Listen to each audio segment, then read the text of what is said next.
Good morning, Shabbat Shalom, and welcome. I'm Ross, and I'm live from the Athenaeum in Jackson, Louisiana, home of HOREB Institute for the Historical and Objective Research and Exploration of the Bible. Thank you for joining me today. I'm happy to present to you my class, The Deity Diet, Food for Thought. How's that for a clever title? We're going to be talking about what does God eat according to the Bible. So you're not going to want to miss a minute of this. We're working through the Pentateuch. We're going through, according to the Jewish reckoning, we're going through the annual cycle of readings. We are presently in the book of Leviticus, doing sort of a one smaller study within a larger study. This is on the book of Leviticus. I call this series the Altered Text, A-L-T-A-R-E-D. This class is based on Torah portion Emor. Now, within Torah portion Emor, there's quite a bit that I could have talked about. A lot of it has to do with priestly regulations. As you know, we are in the middle of a priestly manual, the book of Leviticus. But within Torah portion Emor, there's quite a bit of very interesting and informative material.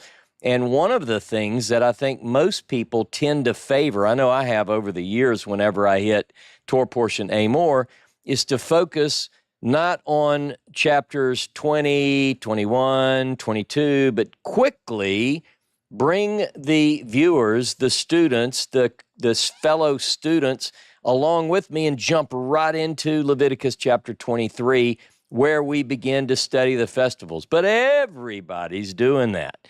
So I thought, maybe we'll look within this parsha and find something that maybe not everybody's covering. So the idea for the class that I'm going to present today came to me earlier in the last couple of weeks, actually, while I was preparing for a recent episode, which some of you saw, with Jono and our Chat GPT-driven expert, Ezra, where we talked in one of the episodes of Torah Pearls, and one of the things that came up is the idea of lechem Elohim, the bread of God, or variations on that. And primarily what I'm looking at, when I see this phrase, you're going to get plenty of this today, in Leviticus chapter 21 and Leviticus chapter 22. See, most people skip right over that and they jump into 23. But 21 and 22 mention several times, we're going to go through these texts, bread and God, bread and God. But the interesting thing about the word lechem, bread, typically translated bread, many of you, even if you don't know Hebrew, you know this word, lechem, from Beit Lechem or Bethlehem, the house of bread. So lechem is bread. But in this sense, in Leviticus 21 and 22, and you're going to see other texts, when it's tied to the deity diet, we're not talking about grain here, folks. We're talking about sacrifices. So I'm going to show you this as we work through. So this idea of lechem and Elohim, the bread of God or the bread of his God or the bread of my God, however, we're going to see these as we work through. It led me to ask certain questions of the text, which sometimes people shy away from. But as is the case, for good or for bad, I typically don't shy away from questions when it comes to the text. I don't really have a particular dogma to preach. I'm talking from the Bible. I'm talking from the words, in connection with the words, and on the basis of the words. And I hope that people can follow along closely as we do this together. So the question that I have, above all, is do we find evidence within the Hebrew Bible, according to at least some of its authors, that God partakes of food? Now, in many ancient cultures, let's take the Hebrew culture, the biblical text, and just put it on the shelf, probably here with all the other copies of the Bible and different versions of the Bible and all the other ancient texts in the world that I have in my library. But But when we look at these other texts apart from the Hebrew Bible, in these ancient cultures, the gods, plural, they eat and drink. And we're going to look at some of those texts. But I want to know specifically, does the God of the Tanakh, the Old Testament, if you will, nobody get nervous, it is very old. So when I say Old Testament, don't be offended. Blessed is he who is not offended at me. Does the God of the Old Testament partake of food and beverage? Now, then I have another question, because we have different views presented in the Bible on different subjects. You ever wonder why there are so many different religions based on the Bible, or supposedly based on the Bible, different denominations within these different religions? It's because people focus on certain texts, and they side with certain texts, and they generally ignore the texts that don't fit within the text that they choose to use. Now, but let me give you an example of that. So we have different views of God dwelling among people. For instance, Exodus 25, 8 and 9. Build for me a sanctuary that I may dwell in the midst of this people, right? You have this idea that is found in various texts where God is or will be dwelling in the midst of his people. We find in the Garden of Eden that God is there present with people. They're walking together, they're talking, and he walked with me and he talked with me. You know the old song. That's what's going on in some of these texts. But then other texts say, where is this house that you would build for me? Heaven is my throne, the earth is my footstool.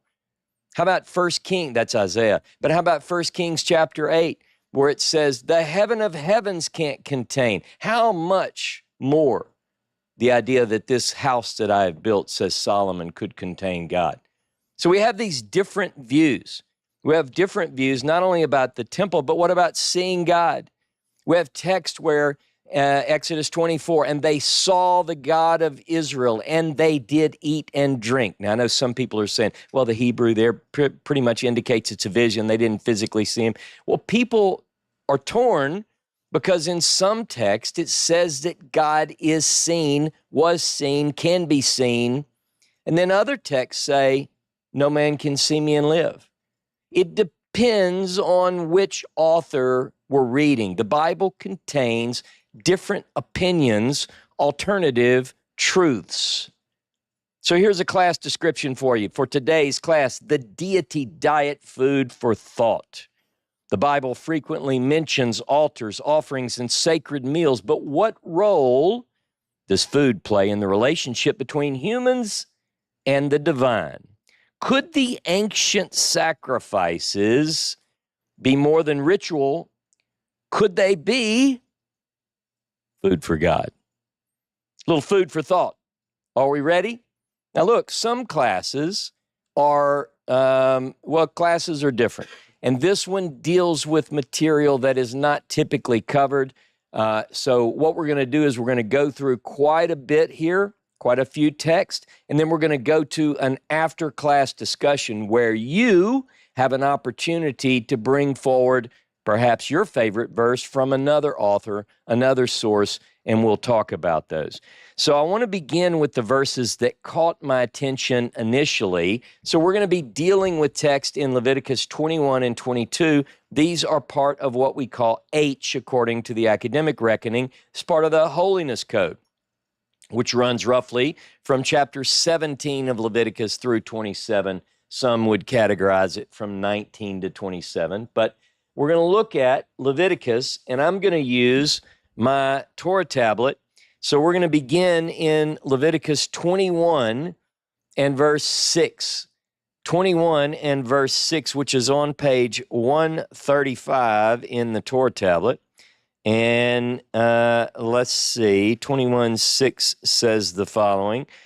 They shall be holy unto their God, and not profane the name of their God, for the offerings of Jehovah made by fire, the bread of their God, they do offer. Therefore, they shall be holy. Okay, very clearly, the sacrifices made by fire to Jehovah are made to their God, meaning the priests. Now, it's the bread of their God, right? So the priests are seen here as serving God in the temple, all right, or the tabernacle, as the case may be. Now, look at, right down the page at chapter 21 and verse 8. So this is Leviticus 21, verse 8, page 136. Verse 8 says, "Thou shalt sanctify him, therefore, for he offereth the bread of thy God. He shall be holy unto thee, for I, Jehovah, who sanctify you, am holy." Here we go. The bread of thy God. Notice the word bread. We're not talking about a loaf of Wonder Bread here. We're not talking about challah. We're not talking about grain at all. We're actually talking very specifically about sacrifices, and these sacrifices are referred to as bread. So this is why sometimes if you look a word up in a lexicon like lechem, you're going to see bread, comma, food, comma, whatever else, because it can mean bread, and at its basic root meaning, it does mean bread, but more broadly, it refers to food, consumables, okay? So now let's look down at verse 16 and 17. It begins also in the Leviticus Torah tablet on page 136. Verse 16, "And Jehovah spake unto Moses, saying, Speak unto Aaron, saying, Whosoever he be of thy seed throughout their generations that has a blemish, let him not approach to offer the bread of his God. For whatsoever man he be that hath a blemish, he shall not approach, a blind man or a lame, or he that has a flat nose, or anything superfluous, or a man that's broken-footed, broken-handed, crook-backed dwarf, or that has a blemish in his eye, or is scurvy or scabbed, or has his stones broken." Jonah and I talked about that a good bit and asked the question about whether or not the EEOC would let that fly without a lawsuit. So again, this is the requirements for offering God's bread. Look at verse 18. We actually just worked through some of that. Let's pick up in verse 21. 18 through 24, 138 in the Torah tablet. "No man of the seed of Aaron the priest that has a blemish shall come nigh to offer the offerings of Jehovah made by fire. He has a blemish, he shall not come nigh to offer the bread of his God." There's our phrase. "He shall not eat the bread of his God, both of the most holy and of the holy. Only he shall not go in under the veil, nor come nigh unto the altar, because he has a blemish, that he profane not my sanctuaries, for I am Jehovah who sanctifies you." So Moses spake unto Aaron and to his sons and unto all Israel. Okay? So he is not supposed to offer the bread of his God, right? Now, we're going to move forward to same Torah portion, but we want to look at Leviticus 22:25, and this is on page 144 of the Leviticus tablet. "Neither from the hand of a foreigner shall ye offer the bread of your God of any of these, because their corruption is in them. There is a blemish in them. They shall not be accepted for you." Okay? So here we go. We've got this idea that is presented very clearly in Leviticus 21 and 22. 1, 2, 3, 4, 5, 6 times in this Torah portion, bread, lechem, and Elohim, God. And it's presented as food in association with God, God's food.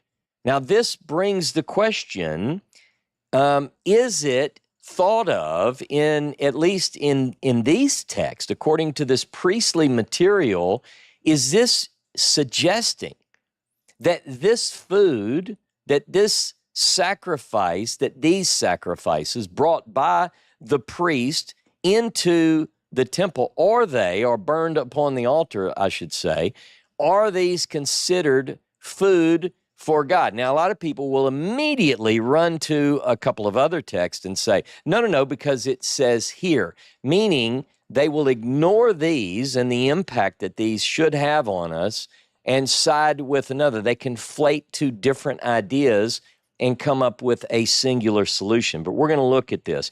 The priest, from a priestly perspective, this material presents the priest as the server, as the one who brings the food to God, the lechem of Elohim.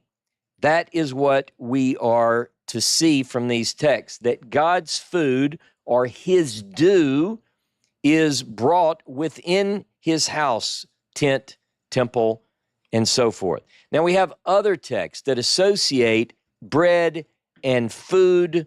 The food of fire, I think, is the best way to think about that. Let's look at these passages also in Leviticus, chapter 3 this time. Leviticus 3:11. That's going to be on page 12 of the Leviticus Torah tablet. And if you have these, remember, you can take notes as we go along, so it's important. It's very helpful. So if I look at verse 11, and the priest shall burn it upon the altar. It is the food of the offering made by fire unto Jehovah. This associates food and the offering made by fire with Jehovah. Now look down at verse 16, also on page 12. The priest shall burn them upon the altar. It is the food of the offering made by fire for a sweet savor. All the fat is Jehovah's. So now we get even a further association where the fat is not to be consumed by anyone other than God. It belongs to God. So we've got the sacrifice, certain sacrifices, not all. Certain sacrifices are considered lechem for Elohim, food for Elohim. Now, in this particular passage, we're introduced to a phrase that appears 15 times in the Bible. And we're going to go through a lot of these because I want you to get a feel for this one viewpoint presented in the Bible. And we're going to look at other viewpoints as well. But I really want you to get the priestly perspective on food for God. And the phrase that I want you to pick up on, some of you know this phrase, but you've not maybe recognized it as coming from a singular author or source or school of thought, and that is L'Oreach Nochoach. L'Oreach Nochoach. And that's 15 times, and it's translated a pleasing smell or a pleasant aroma. I don't know how your translation has it. But this particular phrase appears over and over. And then there's another text, another phrase within these texts in Leviticus 3 where it talks about food of fire, the bread or food of fire associated, because what we look at, the root word esh means fire. And so this fire offering, food fire offering to Jehovah is associated with the food that is given to the deity. Now, I want you to look at, also, by the way, pay attention because we're going to go through this pleasing smell, these texts. Look with me at Numbers 28:24. And if you've, you may not have gotten this yet because we just came out with it. We're going to start at the end of May this year. We're going to start our cycle of readings, our classes in the book of Numbers. The Numbers Torah tablet is now out. You can pick it up. The links are in the description. So I want to go to 28:24, Numbers 28:24, and that's on page 210 of the Torah tablet. 28:24, and you just want to put a note here that this is one of those texts about the deity diet. In this manner, after this manner, ye shall offer daily for 7 days the food of the offering made by fire of a sweet savor unto Jehovah. It shall be offered besides the continual burnt offering and the drink offering thereof, a pleasing smell. So we've got Leviticus 3:16, we've got Numbers 28:24, and now we're going to begin going through the Torah according to at least the priestly pen, and we're going to look at several texts. Actually, we've got different sources we're going to talk about, but I want to go through rapidly quite a few texts which talk about the sweet-smelling savor, the pleasing smell, the pleasant aroma. Go with me to Genesis chapter 8, verse 21. That is in the Genesis Torah tablet, page 40. Genesis chapter 8 and verse 21. And Jehovah smelled the sweet savor, and Jehovah said in his heart, I will not again curse the ground any more for man's sake, for that the imagination of man's heart is evil from his youth, neither will I again smite any more every living thing as I have done. Now, this is in response to, according to J. Now, if we consider the sources within the Pentateuch, according to some scholars, the documentary hypothesis, this is J. So in J, Noah offers a sacrifice, and God reacts to that by responding favorably toward this pleasing smell. All right, now we're going to get in the book of Exodus for one reading, chapter 29, verse 25, which is page 176 in the Exodus tablet. Exodus 29, 25, and it says, Thou shalt take them from their hands and burn them on the altar upon the burnt offering for a sweet savor before Jehovah. It is an offering made by fire unto Jehovah. Now notice these offerings made by fire, typically spelled out to Jehovah, are associated with the altar and the sweet smelling, pleasing smell, the pleasant aroma. And look down at verse 41, which is on page 180. Same chapter, 41. Actually, I'll read 39. The one lamb thou shalt offer in the morning, and the other lamb thou shalt offer at even. And with the one lamb, a 10th part of an ephah of fine flour mingled with the 4th part of a hin of beaten oil, and the 4th part of a hin of wine for a drink offering. And the other lamb thou shalt offer at evening, and shalt do therefore thereto according to the meal offering of the morning, and according to the drink offering thereof for a sweet savor, an offering made by fire unto Jehovah. Now, one of the things you're going to notice is that particularly from Exodus 25 through Numbers chapter 10, we are in the midst of the tabernacle, right? And the tabernacle services. Now, other writers in the Bible question this, like Jeremiah chapter 7, that this even took place in the wilderness. We have Amos chapter 5, verse 25, that asked the question, did you offer sacrifices in the wilderness during the 40 years? And of course, we read this particular writer, and the answer to that is a resounding yes. So let's get back into Leviticus. We're in the priestly perspective deep here. Leviticus chapter 2, verse 12. Again, I'm going to roll through these texts. This is on page 8 in the Leviticus tablet. We're going to be in this tablet for a few readings here. Leviticus 2:12, as an oblation of first fruits, ye shall offer them unto Jehovah, but they shall not come up for a sweet savor on the altar. Notice, not come up for a sweet savor. I just brought that in because it's one of the texts that includes that word. Look at page 12, which is Leviticus 3:16. Leviticus 3:16. And the priest shall burn them upon the altar. It is the food of the offering made by fire for a sweet savor. All the fat is Jehovah's.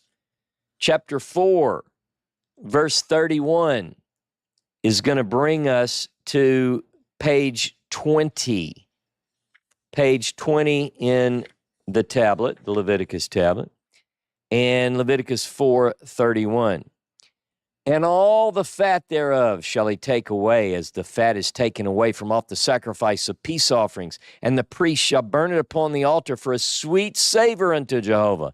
And the priest shall make atonement for him, and he shall be forgiven. Again, all of these, I want you to imagine the temple in the ancient world, and it's not different, or the tabernacle as the case may be. It's no different in the Hebrew world. According to the priestly perspective, the priestly writer, within the cultus, this is seen as you are bringing these gifts toward the habitation of God. And these are breathed in by God. Now, look at chapter 8 and verse 21, and that's going to be on page 46 of the Torah tablet. 8:21 says the following, and he washed the inwards and the legs with water, and Moses burnt the whole ram upon the altar. It was a burnt offering for a sweet savor. It was an offering made by fire unto Jehovah, as Jehovah commanded Moses. And then look down at verse 28, which begins at the bottom of page 46. And Moses took them from off their hands and burnt them on the altar upon the burnt offering. They were a consecration for a sweet savor. It was an offering made by fire unto Jehovah. Now, some of you might be thinking, why are we going through all these? We're not even finished yet, because I want you to get the priestly writer. This is it. This is what you do, right? This is part of the economy. This is part of the ancient religion. This is a necessary component. Now, one more in Leviticus. It's going to be on page 112, and it's Leviticus 17, verse 6. Page 112. And the priest shall sprinkle the blood upon the altar of Jehovah at the door of the tent of meeting, and burn the fat for a sweet savor unto Jehovah. Now, a few more. I want to give you all of them, because I don't want somebody to say, but you forgot this one. Go to the book of Numbers. Numbers Torah tablet, page 120. This is Numbers 15. Numbers 15, beginning in verse 22. And when ye shall err, as all of you have, and me too, I guess, and not observe all these commandments which Jehovah hath spoken unto Moses, even all that Jehovah has commanded you by Moses, from the day that Jehovah gave commandment and onward throughout your generations, then it shall be, if it be done unwittingly without the knowledge of the congregation, that all the congregation shall offer one young bullock for a burnt offering for a sweet savor unto Jehovah, with the meal offering thereof and the drink offering thereof, according to the ordinance, and one he-goat for a sin offering. Next one, Numbers 18, verse 17. Now, I know a lot of us seek to orient our faith towards a Torah faith. You know, a lot of people will say, I follow Torah faith. This is a big, big, big part of Torah faith. Numbers chapter 18 and verse 17, which is, again, page 142. But the firstling of a cow, or the firstling of a sheep, or the firstling of a goat, thou shalt not redeem. They are holy. Thou shalt sprinkle their blood upon the altar, and shalt burn their fat for an offering made by fire, for a sweet savor unto Jehovah. Now we're going to go to chapter 28 of Numbers, 206. Some of you say, I prefer those classes which talk about love your neighbor. Well, that's a good part. I mean, that's part of the faith too. Page 206, 28, 2, 28 and 2. Command the children of Israel, and say unto them, my oblation, my food for my offerings made by fire of a sweet savor unto me, shall ye observe to offer unto me in their due season. Look at verse 6. It's a continual burnt offering which was ordained in Mount Sinai for a sweet savor, an offering made by fire unto Jehovah. Now here, I'm not going to read verse 27. You can read that later. It's on page 210. But here it mentions my pleasing smell. So it belongs to God, like the fat and the blood these are the ideas presented by the priestly writer. Now, look with me at page 212. This is Numbers 29. We're going to read verse 2 and 6. And ye shall offer a burnt offering for a sweet savor unto Jehovah, 1 young bullock, 1 ram, 7 he-lambs, a year old without blemish, and their meal offering, fine flour mingled with oil, 3/10 parts for the bullock, 2/10 parts for the ram. And it goes on. Let's go down to verse 6. Beside the burnt offering of the new moon and the meal offering thereof, and the continual burnt offering and the meal offering thereof, and their drink offerings, according unto their ordinance, for a sweet savor, an offering made by fire unto Jehovah. The different thing I'm doing today is I'm giving you all of these priestly texts on a given subject, so that we not cherry pick and skip over this, because I want you to see the difference in the material. We're only at this point covering these priestly perspectives, right? And you should feel that. Now, there are other texts associated with the pleasing smell. I'm not going to go to these, but I'll give them to you for your notes. Leviticus 26 and 31. Ezekiel chapter 20 and 28. So write these down. I'm not going to go to these right now. But now I want to go to a text from the Bible. I want you to look with me at Ezekiel 44, and beginning in verse 6. Ezekiel 44, beginning in verse 6. Now, a lot of times, because of my view on the sacrificial cult, I will have people write me and say, what, have you not read Ezekiel 40 through 48? And I know this sounds horrible because you are all too spiritual for this, but I almost want to respond like, oh, I never saw that before. I never read Ezekiel 40 through 48. Of course I've read it, right? So, but let's look at one of the texts, Ezekiel 44, beginning in verse 6. Let's see. Say to the rebellious house, to the house of Israel, thus says the Lord God, O house of Israel, let there be an end to all your abominations in admitting foreigners, uncircumcised in heart and flesh, to be in my sanctuary, profaning my temple, when you offer to me my food, the fat and the blood. You have broken my covenant with all your abominations, and you have not kept charge of my sacred offerings, but you have appointed foreigners to act for you in keeping my charge in my sanctuary. So this is a priestly text.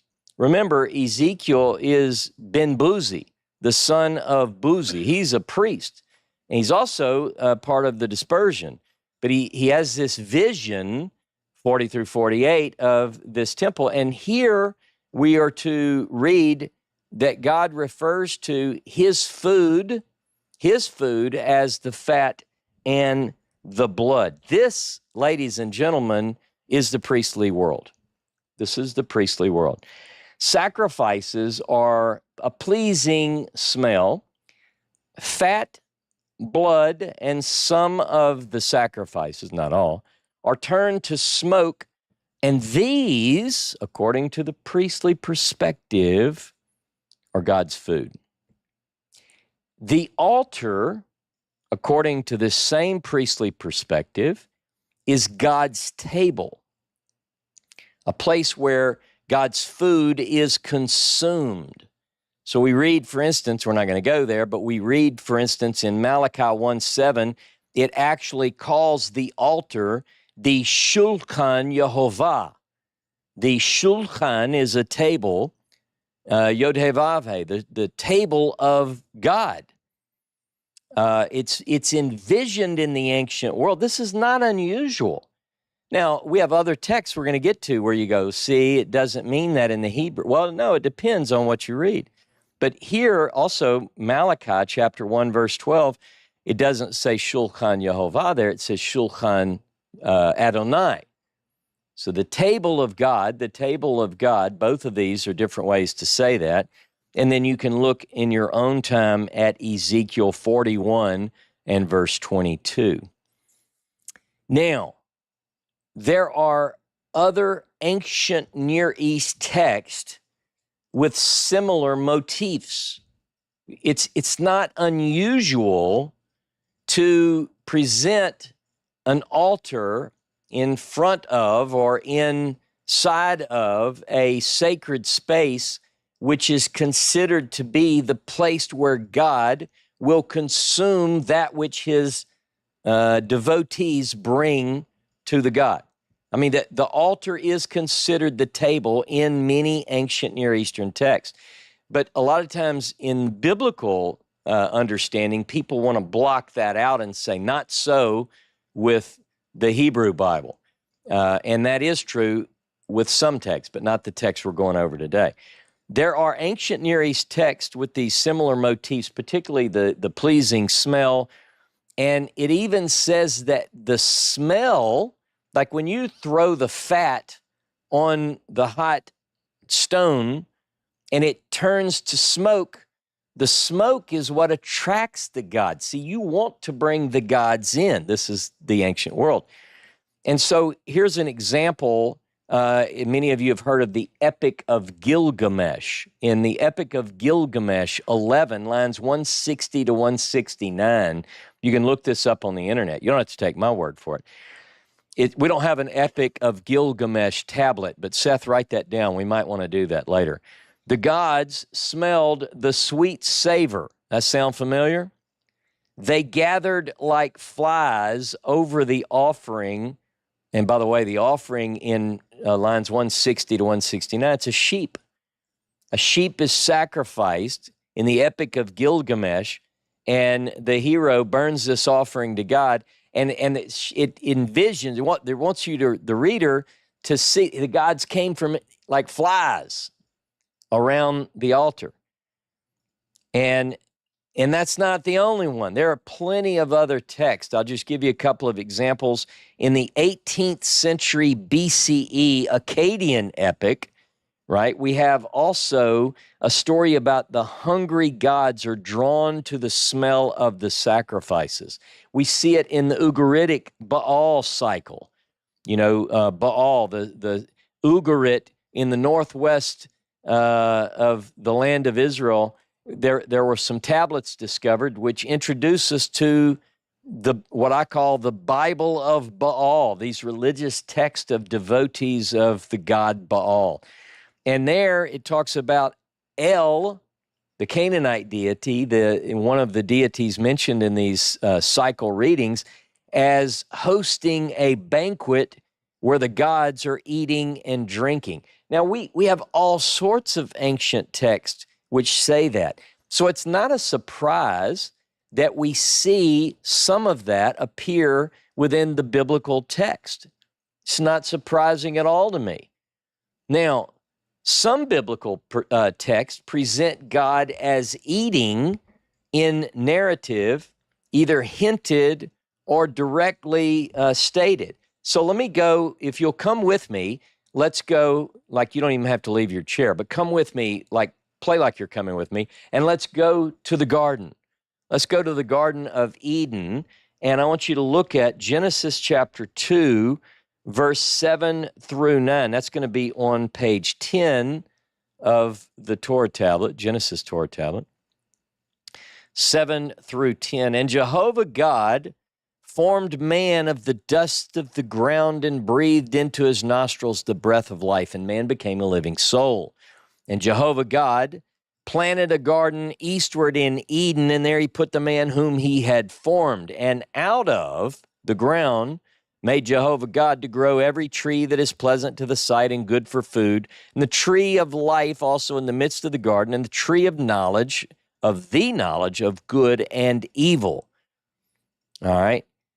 Now, so what I want you to do is I want you to get the idea that from the outset of the story of man, we have God, we have man, mankind eventually, and we have food, and they're all presented in the narrative together. Now look down on page 12 at verse 15, And Jehovah God took the man and put him in the Garden of Eden to dress it and to keep it. If anybody ever asks you in a trivia game, what is man's purpose?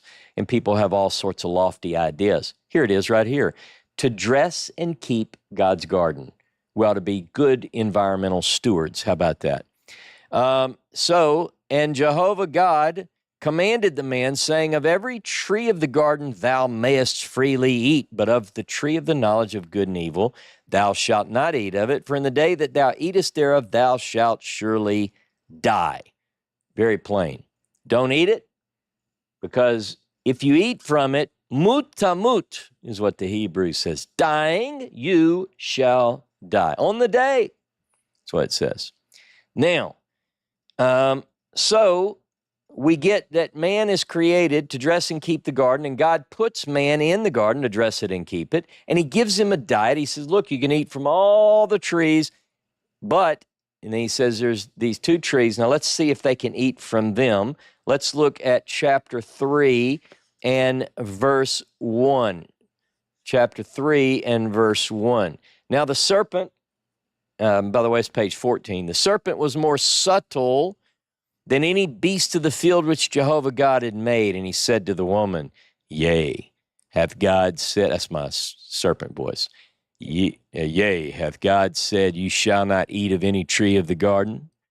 And the woman said unto the serpent, of the trees of the garden we may eat, but of the fruit of the tree which is in the midst of the garden, God hath said, ye shall not eat from it, neither shall ye touch it, lest ye die. And the serpent said unto the woman, ye shall not surely die. For God doth know that in the day ye eat thereof, then your eyes shall be open, and you shall be as God, knowing good and bad, or good and evil. Now, did he lie? Don't get nervous on me. Did the serpent lie? Put it in the comments. God said, in the day that you'll eat of it, you'll die. Now, what people do is they go, oh, I don't like this question. They did die spiritually. People always had to add things to the text. But ultimately, what this says is that the Nakash, the serpent, challenges that and says, you'll be like God, knowing good from bad, if you eat from the tree of the knowledge of good and bad. This is a hint. It's just a hint. Don't lose me. Don't get excited. We're going to come back around to it. I typically don't take liberties with the text, but it could mean based on this statement that the God partook of this fruit and knows good from bad. Now let me qualify that. Let's look at Genesis 3:22 through 24. Look at page 18 of the tablet. Genesis Torah, page 18, verse 22, chapter 3. And Jehovah God said, behold, the man is become as one of us, to know good and bad. And now, lest he put forth his hand and take also of the tree of life and eat and live forever. And then the text breaks off. It's a lechune. We don't even have the whole, it's like the narrative breaks off here. It's got a gap. But it's interesting, though. So God, Elohim, Jehovah God, says to someone, behold, the man is become like one of us, or the Hebrew allows you to say, like one from him. Could it be the serpent? To know good from bad? But then, because man has partaken of the tree to know good from bad, which is like one of them, like one of the God that knows good from bad, says we have to chase him out. Because if we don't, he's going to eat of the tree and live forever. Like, can you imagine someone in rebellion to God's ways living forever? Well, God didn't want that, so he chases them out. So the question I have, is this a hint that the trees in the midst of the garden were reserved for God? What's the other one? The one that brings about eternal life. Now, we have another story where God is pictured as eating. Go with me to Genesis 18. We're on page 80 of the Torah tablet. This, by the way, is page 80, but it's the Torah portion Vayera, and it means, and he appeared. Who appeared? Who appeared? Jehovah. And Jehovah appeared, verse 1, unto him by the oaks of Mamre as he sat in the tent of the heat in the heat of the day. And he lifted up his eyes and looked, and lo, Shlosha Anashim, 3 men, stood over against him, and when he saw them, he ran to meet them from the tent door and bowed himself to the earth. So the first thing I want you to do is recognize that according to this writer, which according to the source criticism, according to the documentary hypothesis, is again J, and J says that Jehovah appeared to Abraham in the tent of the day. And what does that look like to Abraham? He lifts up his eyes, and he sees Shlosha Anashim, 3 men. Verse 3, and said, this is Abraham says, my Lord, if now I have found favor in thy sight, pass not away, I pray thee, from thy servant. Let now a little water be fetched, and wash your feet, and rest yourself under the tree, and I will fetch a morsel of bread, and strengthen ye your heart. After that ye shall pass on. For as much as ye are come to your servant, and they said, this is the Shlosha Anashim, so do as thou hast said. And Abraham hastened into the tent unto Sarah and said, make ready quickly 3 measures of fine flour, knead it, make cakes. And Abraham ran unto the herd, fetched a calf tender and good, gave it to his servant, and he hasted to dress it. And he took butter and milk and the calf which he had dressed and set it before them, and he stood by them under the tree, and they did eat. Ladies and gentlemen, and they did eat. Now this really is problematic for those who want to separate meat and milk, or meat and dairy, right? And I know the way people do that. They say, well, they waited 30 minutes, and, they have to add all sorts of things to bring Jehovah in line with later tradition. But according to the text, and don't run away, vegans, stick with me here, vegetarian friends, it does say here that God partook of these things. So, we can't just look at the Genesis, the Garden of Eden, and think that, here's another diet, and God seemingly approves of it. But it's a different writer, you see. So this is the thing. We have different writers that are presenting these stories. Okay. Now, go with me to Exodus 24, and beginning in verse 9. That's on page 142, if you have the tablet. Exodus 24, beginning in verse 9. Then went up Moses and Aaron, Nadab and Abihu, and the 70 elders of Israel, and 70 of the elders of Israel, and they saw the God of Israel. And no man can see me and live. I added that from another place. And there was under his feet, as it were, a paved work of sapphire stone, and as it were, the very heaven of clearness. And upon the nobles of the children of Israel he laid not his hand, and they beheld God, and did eat and drink.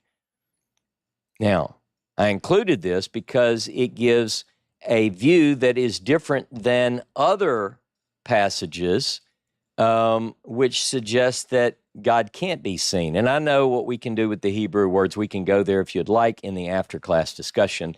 I am open to that idea. But the idea that I want you to show is, now it doesn't say here that God ate, but read it carefully. Ask yourself, is God part of this feast that takes place according to Exodus chapter 24? That is a good question. Now, what about the Malach, the angel of the Lord? The angel of the Lord is at least a representation of Jehovah, a manifestation, if I can say it, according to the writers, right? I'm not getting into my theology here. I'm saying according to the theology of this writer, the Malach, Yehovah, is a being that is often presented as representing very, very closely the God of Abraham, Isaac, and Jacob. And we have a couple of examples where the Malak is associated with food. So let's look at those. These will be fun. Go with me to the book of Judges. We're going to be in Judges for both of these stories. The book of Judges, let's go to chapter 6. Judges chapter 6, beginning in verse 18. Judges 6 and verse 18. We're going to go through verse 23. Here we go. By the way, it's the story of Gideon. Remember, Gideon? Verse 18, do not depart from here until I come to you and bring out my present and set it before you. And he said, I will stay until you return. By the way, Gideon is talking to the Malak Yehovah. The angel of the Lord is the way it's translated in English. So he tells the angel, don't leave, hang tight, hold up, I'll be back, I'm going to bring you a gift. And he says, yeah, go ahead, run along, get it. So Gideon went into his house and prepared a kid and leavened cakes from an ephah of flour. The meat he put in a basket, and the broth he put in a pot. And he brought them to him under the oak and presented them. And the angel of God said to him, take the meat and the unleavened cakes and put them on this rock and pour out the broth. Well, this is kind of strange. And he did so. And the angel of the Lord reached out the tip of the staff that was in his hand and touched the meat and the unleavened cake, plural, unleavened cakes, and fire sprang up from the rock and consumed the meat and the unleavened cakes, and the angel of the Lord vanished from his sight. Now, this is sort of a magical story here. Interesting. You might not like the word magical. It's interesting. It's a story about the messenger, the angel of the Lord, is often treated as if it is God himself. In fact, if we went back and really worked our way through Vayera, Genesis 18 and 19, we'll see it. Sometimes you're like, well, is that the Malak, or is it a Malak, or is it Yehovah? Is it, how do we, but clearly the text says what it says, right? So we're faced with this dilemma, this mystery, this interesting problem.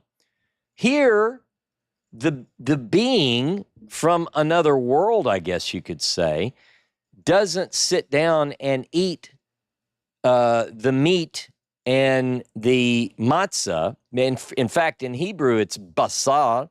Basar is flesh, and matzot is, matzah. You just went through Pesach, some of you. So it says very clearly that the fire, verse 21, the fire ate the flesh and the matzot.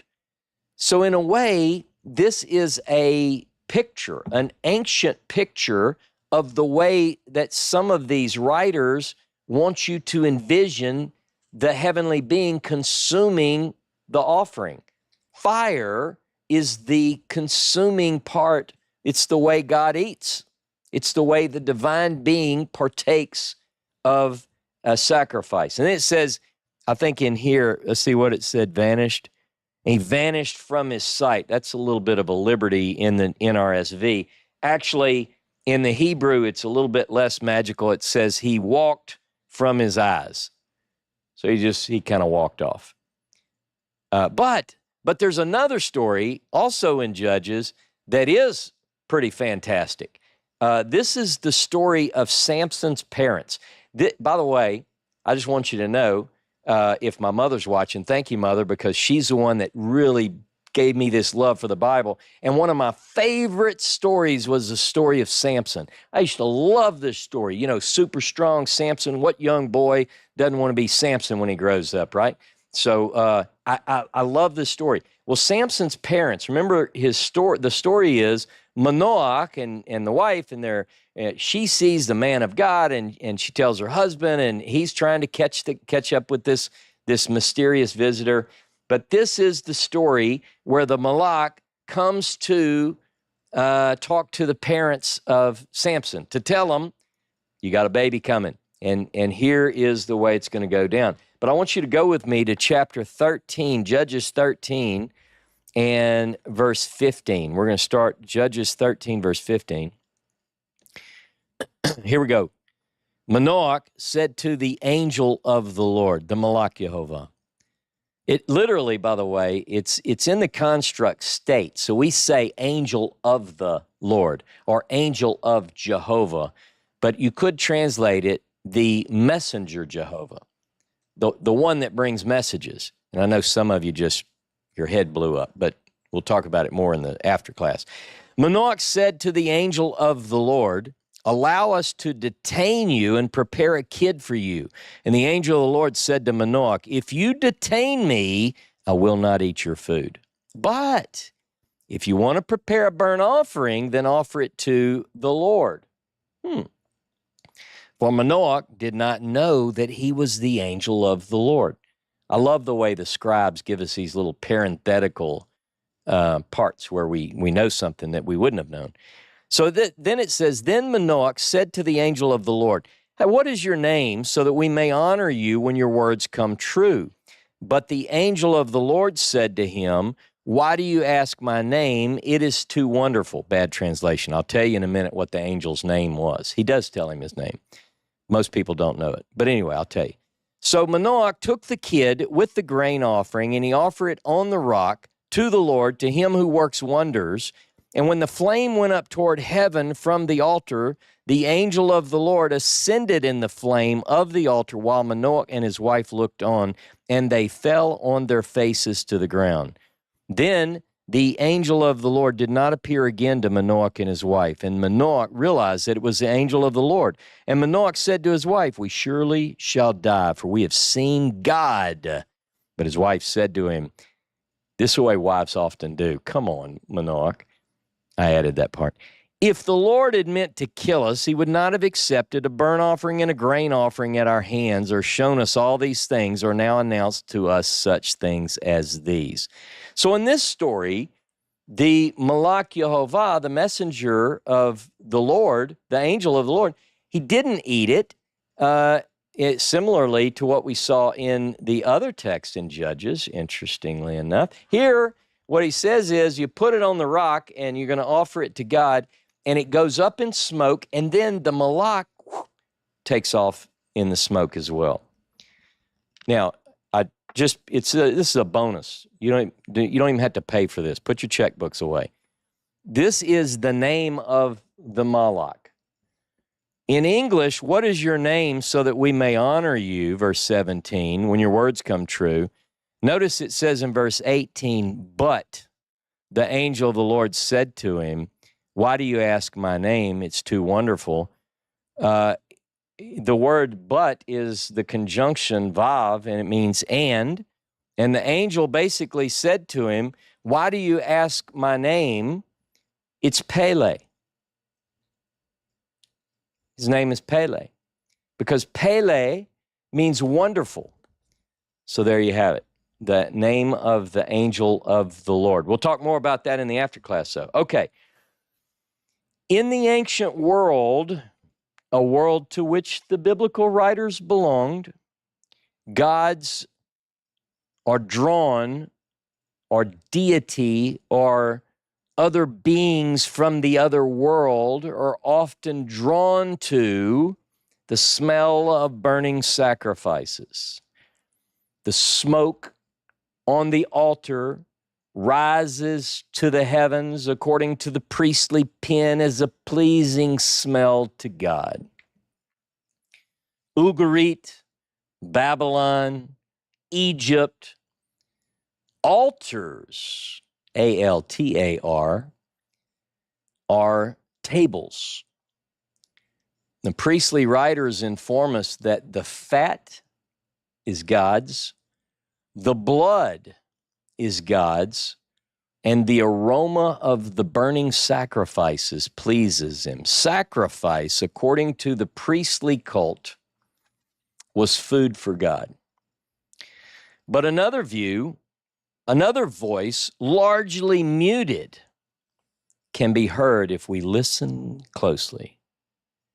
A voice, you know, they say the victor write the history. Go with me to Psalm chapter 50 or Psalm 50. I'm not going to read all of it, but it's a beautiful psalm. Psalm 50, and we're going to begin in verse 7. Psalm 50, verse 7 says the following. Hear, O my people, and I will speak. O Israel, I'll testify against you. I'm God, your God. Not for sacrifice do I rebuke you. Your burnt offerings are continually before me. I will not accept a bull from your house or goats from your folds. For every wild animal of the forest is mine, the cattle on 1,000 hills. I know all the birds of the air, and all that moves in the field is mine. If I were hungry, I wouldn't tell you.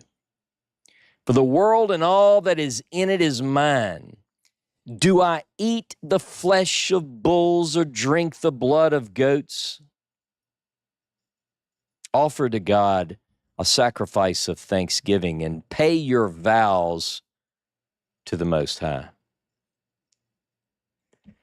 Could this reflect a post-cult world seeking to reinterpret its God, not as desirous of food prepared by the hands of a priesthood who represent servers in the sacred precinct? The question comes down to, does God eat? And if he eats, is he eating something that we prepare for him? Does God depend on us to feed him? What is the deity diet? What do you think? Leave your comments in the comments section below this video. Listen, don't go away upset. You don't even have to go away. Stick around because we're going to have a discussion that's going to be streamed to YouTube. If you don't do anything, you'll be pulled there almost magically, like the angel of the Lord going up in the smoke. It's going to be that easy. If you don't get pulled automatically, the link is in the description. But here's the deal. If you're part of the Yachad, thank you very much for supporting all of our independent research. Thank you for all you do.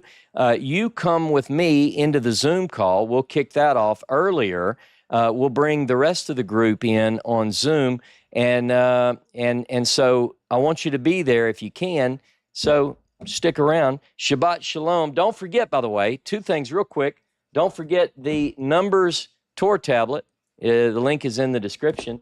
And our new book, these are the words, Essential Biblical Hebrew Vocabularies. This is the transliteration version. So if you're just beginning to learn Hebrew and you know you're not quite proficient yet at working in the script, this has the words transliterated. So while you're learning, you've got something to help you. It's got the same thing the other version of our book did, but it's got that helpful piece, the transliteration. Don't run away. Shabbat Shalom, Shavua Tov. I'll see you in a few minutes.